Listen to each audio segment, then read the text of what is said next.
Hello everyone, welcome to KeenGamer.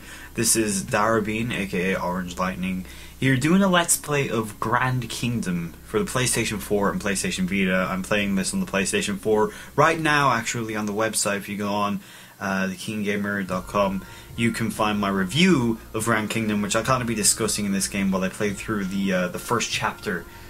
Okay, it's gonna overwrite my save data by doing this, but whatever. Yes. Man, that sucks. Okay, there's one fall for the game I didn't even know about. There's only one save file. That's kind of poopy for a PS4 game. Am I allowed to say that? Am I allowed to say poopy? Anyways, so this is right off the bat one of my biggest problems with the game. And I do like the game. I really like it. But one of the biggest problems I have with it is that these cutscenes, like it's a game that was made for the PlayStation Vita. These cutscenes really make that obvious, and I'm playing it on the PS4. You know, I mean, it would be fine if there wasn't this giant border around the side of the screen here, cutting off the background here of like this interesting artwork and stuff. It bothers me. But what I really like is the voice acting in this game. I think it's very well done. Couldn't really recognize any of the voice actors, which, you know, I tend to keep up with, you know, who voices who in a lot of these anime-style games. And I couldn't tell who voiced this character here, Flint. Flint, who is one of my favourite characters in the game. He's a very funny character. He's kind of the comic relief of the game. And he refers to you as boss, because you play as a character who's never seen in the game. You have no kind of unique design or whatever. Like it's kind of similar to the way Robin is held in Fire Emblem Awakening, where you know, you just make the decisions of the game, but Robin has a character and stuff, and you can't decide what he says and stuff in Fire Emblem Awakening. But in this game, it's literally, there's no character. It's almost like a first-person perspective, and I do kind of like that. I kind of wish that they would have had that for a Fire Emblem game, but I can understand why they don't, because, you know, just of the way those stories are told. You'll see me comparing this game to Fire Emblem a lot. It's very similar to Fire Emblem in pretty much every way, except for its battle, you know, its combat mechanics. Here's some nice exposition for you. Long brutal war left the four great nations crippled and impoverished. Honor and virtue have become distant memories. Now, in the great continent of Resinale, the battlefield is no longer dominated by knights, but by mercenaries. Which, by the way, is a great concept. Like, I've never seen that done in any sort of game or anything before. Like, instead of the battleground being conquered by, or by being dominated by knights, instead it's by mercenaries. That's a really interesting concept. I think the game bases itself around very well, but I don't really think the game portrays it very well. Like, it's just kind of a thing in the game, because, you know, for hundreds of years it's been like that in, you know, its world. Great artwork here. Great artwork. We have high standards for our mercenaries. The guild requires proof of your power first. Doesn't matter who introduced you, no exceptions. You lot have two choices. Take the test or take a hike. Really doesn't seem like much of a choice, boss. Alright, so this is one of the main quests in the game. Obviously the tutorial one. But literally how the game's map works is... Okay, I don't need any of these tutorials. Is you move this kind of chess piece around, and like the enemy's chess pieces move as well. You know, it's pretty much like a turn-based... Or not turn-based. It's pretty much like any other kind of tactical RPG or SRPG in a way. Where, you know, this is how it's done. It's just, it's a lot more linear and, you know, in a straight line. And the first team we're given here, the first party, which you can make many parties of, and they're all completely customizable.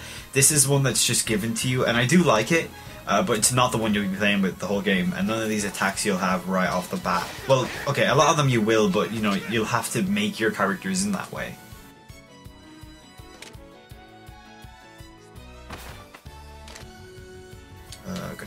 this guy up a bit. So how you move in the game is you have a move meter, which is around the bottom, and directly underneath it you have an action meter for when you do actions. And I really like this mechanic with the archer.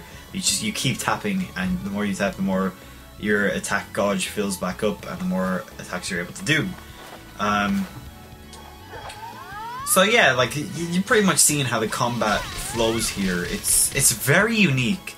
There's a lot, and I mean a lot of potential for this in other games. In probably a sequel. I don't know if this game sold well in Japan or hell, it's out today now in Europe, and I believe next week in North America. So depending on how it sells, I would like to see a sequel because there is good. There's potential here. Also, I just undid my attack there because it kind of screwed up. Which I'm very glad the game allows you to... Okay, so it's not letting me do anything. And nobody needs to be healed. Alright. Now, just because of the way the game's made and all that, like, if I did have to recommend a version, even though I'm playing the PS4 version and I own the PS4 version, I would recommend the PS Vita version. But that's just me, personally. Like, I included it in review, but I didn't really let it detract from my my main score. Because it doesn't really, like... It bothers me because I'm more of a handheld gamer. Just when it comes to RPGs, I just prefer to play them on on handhelds. But, yeah, I mean, it does bother me, though, how the game is made. There's literally no kind of way of hiding, that it's a handheld thing, and that's most obvious in the cutscenes because it doesn't bother me during the gameplay. I played stuff like Odin Sphere and all that, and Muramasa by Vanillaware, which this game obviously draws heavily from, and it never bothered me in those games to play them on a TV because this artwork is just so beautiful. It's lovely seeing it in like HD and all that, but I don't know, just in terms of the game in general, personally, I recommend it on the Vita, but like I said, just I'm more of a handheld gamer when it comes to RPGs.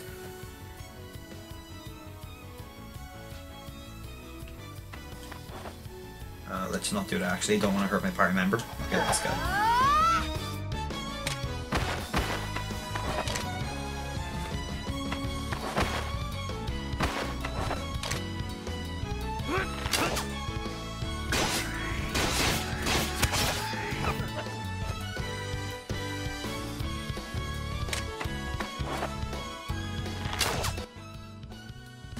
Ooh.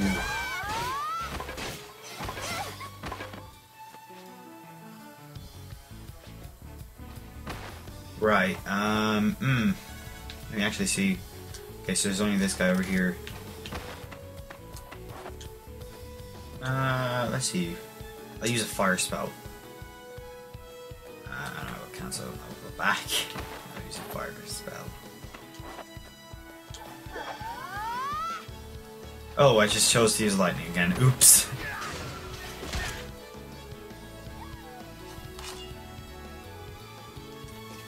Alright. Yeah, so it kind of mixes action RPG with turn-based, because it is turn-based, but it's not turn-based like, like a Final Fantasy game or something like that, or a Shin Megami Tensei game. It's a lot more turn-based in kind of a, I don't know, it's one of the very few kind of action RPG that it's turn-based in more of a Tales of way. Like a Tales of Symphonia, or, something like that.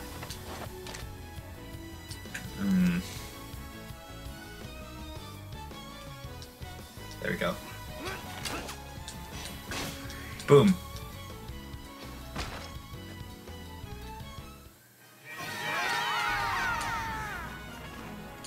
I've noticed that it's not very easy to level up in the game. You don't gain a lot of experience from battle, which is, I don't know, it's very, very different. I know, it's like, I don't know. It is a lot harder to level up than you would imagine. I don't want to change the map display. I like it the way it is. Just gonna try skip over all these enemies for now, but you never know, you can encounter random battles, like like there.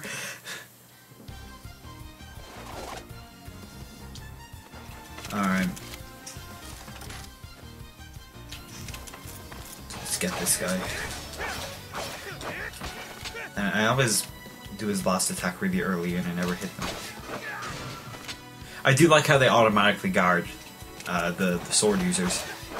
Or the melee attackers in general, they automatically guard after each turn. That was something that I really liked.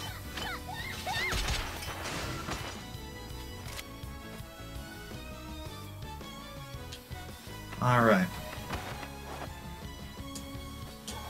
There we go, try use that lightning attack. And get this guy.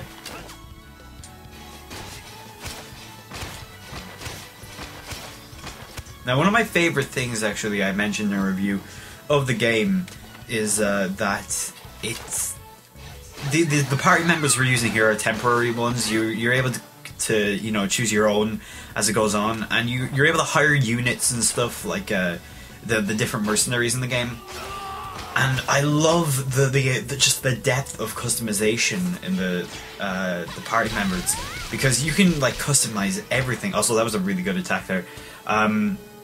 You can customize like literally everything from their name, their hair color, their hair styles, their eyes, you know, and even their voice actors, like their tone of and the tone of their voice.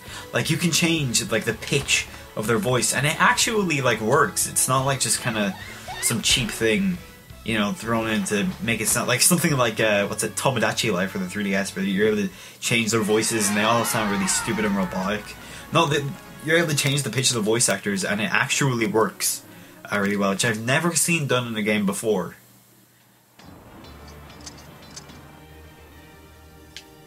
Alright, we got okay, so the red guys on the grid are very powerful enemies, but it seems like getting through this guy is the only way we can get to the end here. Yeah, TP, which you gain in battle. Sure, traversal points. Oh yeah, we can just skip this guy. Go to quest menu, use skill, and I think it's... yeah, treasure warp. So we warp towards the treasure. Boom.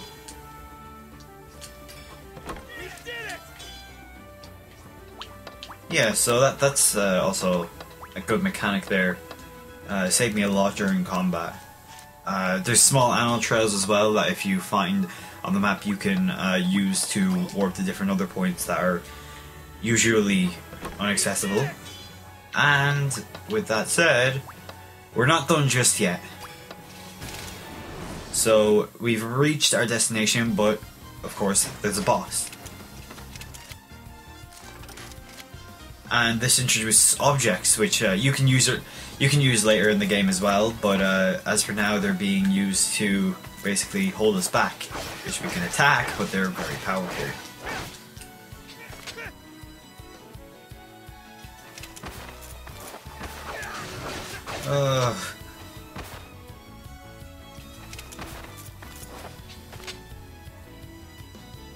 Also, I like how this game, you know, a lot of other RPGs do this, but it has a timeline at the bottom. I don't know, I just like that in RPGs, to show me who goes next and everything like that, like, so it's not randomized.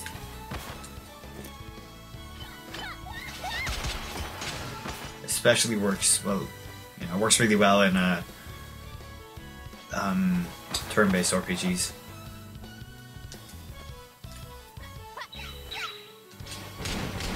Ooh. Okay, so that fire attack did really well there. Do I need? Yeah, I'll use this. Damn. So now they're leaderless, they don't have a leader, so they're kinda going all over the place. And boom, we got him. Also, those little orbs you were seeing at the top left of the screen, those are used here during the you know, the victory screen to give you more HP, TP, and you know, more experience points. which is always, you know, always respected. Okay, what's this? Alright, so we've got another battle here, another boss just to face before the end of this.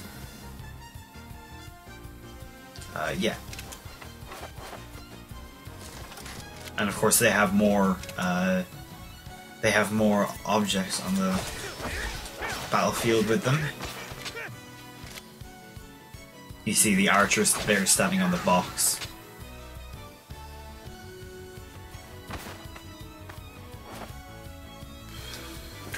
No, let's not stand right there.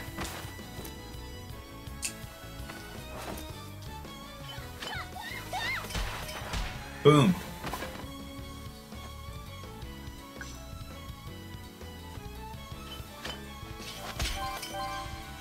They're healers. Are at work now. It's always a good idea to take out the healers. I'm pretty sure anyone who plays any RPGs ever knows that. Can't help but feel bad for it though.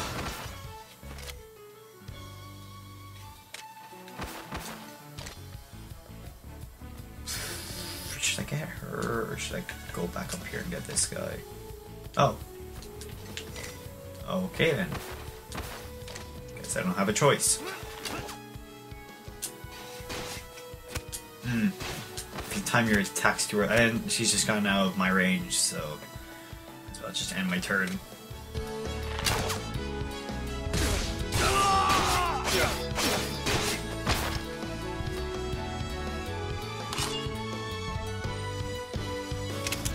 Alright. I do like the music in this game. I didn't really get to talk about that in the review, but I do like the music. I like the battle theme, particularly. But it's not very memorable to me. I mean, it's not that's going to stick around in my head for, you know, any time after I'm finished the game. You know, it's good while you're playing, but it's not that's going to stick, you know, stay stuck in your head. Did it? So I'm getting the healer next. There we go. Boom, got it.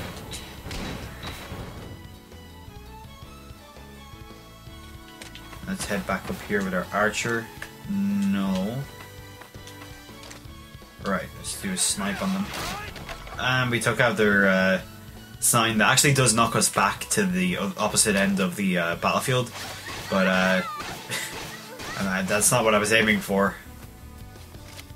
Even if party members are in the way when you try to do attacks like that, you can even still end up, you know, damaging your own party members.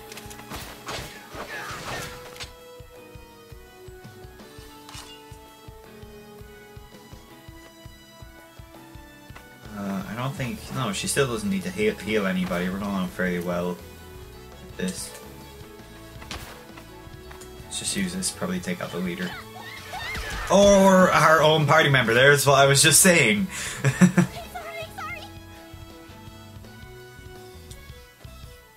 Okay, let's check out this guy. Yeah, get rid of your box. Right. I'm not going to long snipe because I will probably take out my entire party. What the heck? Whoa, whoa, I should stop doing that.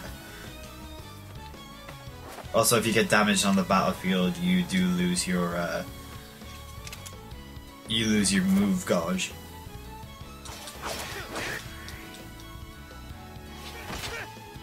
You lose the ability to undo your previous moves. But anyways, we got through that.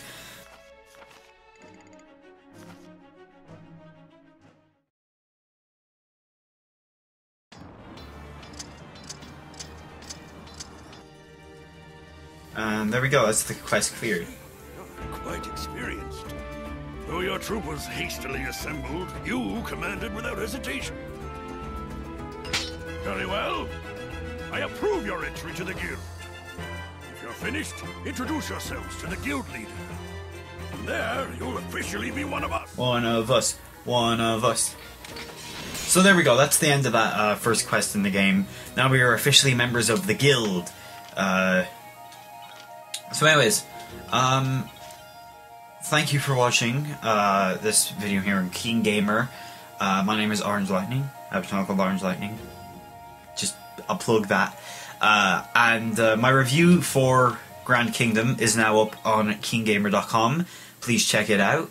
I do recommend the game, but with that, I will see you guys next time. Won't let all this play just to avoid spoilers. And thank you for watching.